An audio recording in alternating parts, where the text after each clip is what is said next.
Welcome to A Course in Miracles Workbook for Students, Lesson 65. My only function is the one God gave me. The idea for today reaffirms your commitment to salvation. It also reminds you that you have no function other than that. Both these thoughts are obviously necessary for a total commitment.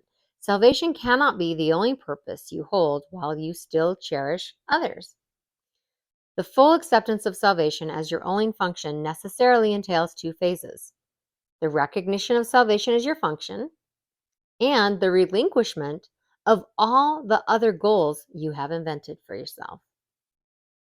I'm just going to pause here and add that sometimes, and I've seen this a lot in myself, I'll say I want one thing, but I do another. So there's a lack of integrity or commitment there that needs to be addressed. This can apply in different areas.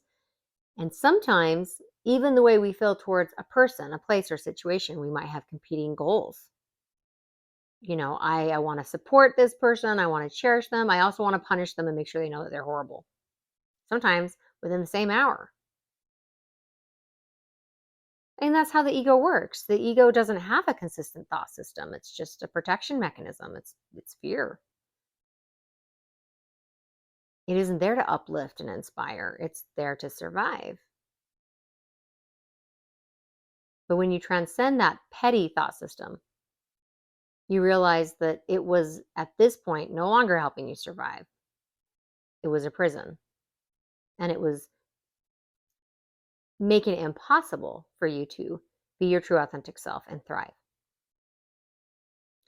This is the only way in which you can take your rightful place among the saviors of the world. This is the only way in which you can say and mean, my only function is the one God gave me. This is the only way in which you can find peace of mind.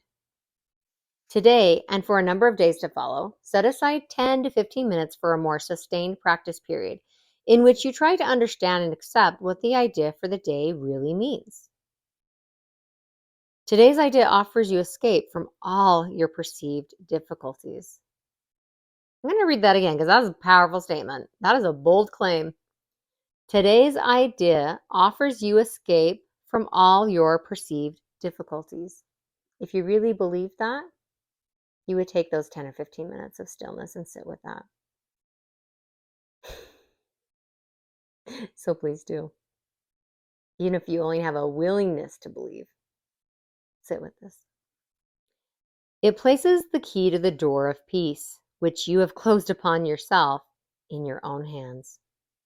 It gives you the answer to all the searching you have done since time began.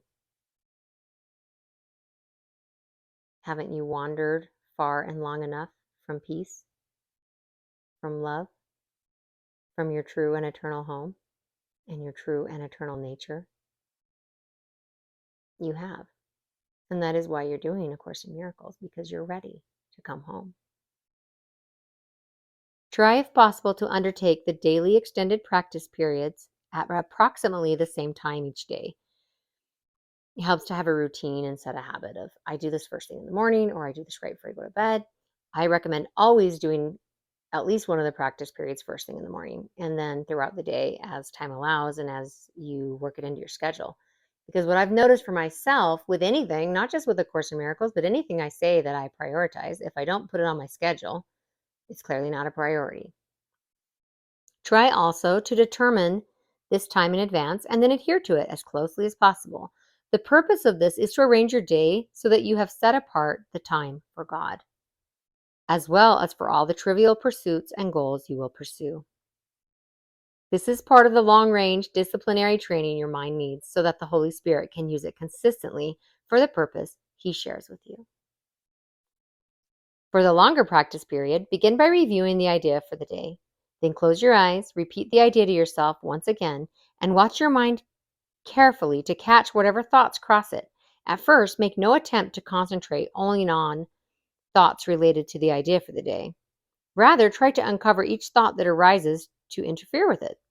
Know each one as it comes to you, with as little involvement or concern as possible, dismissing each one by telling yourself, this thought reflects a goal that is preventing me from accepting my only function. I love that so much.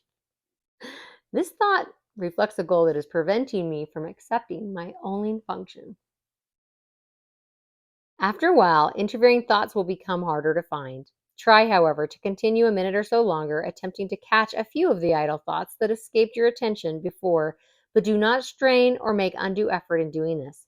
Then tell yourself, on this clean slate, let my true function be written for me. You need not use these exact words, but try to get the sense of being willing to have your illusions of purpose be replaced by truth. Wow. Finally, repeat the idea for today once more and devote the rest of the practice period to try to focus on its importance to you. The relief its acceptance will bring you by resolving your conflicts once and for all, and the extent to which you really want salvation in spite of your own foolish ideas to the contrary. In the shorter practice periods, which should be undertaken at least once an hour, use this form in applying today's idea. My only function is the one God gave me. I want no other, and I have no other. My only function is the one God gave me. I want no other, and I have no other. Sometimes close your eyes as you practice this, and sometimes keep them open and look about you. It is what you see now that will be totally changed when you accept today's idea completely. Wow. Some lessons will hit you really powerfully, and others just may feel more ambiguous and you're not sure.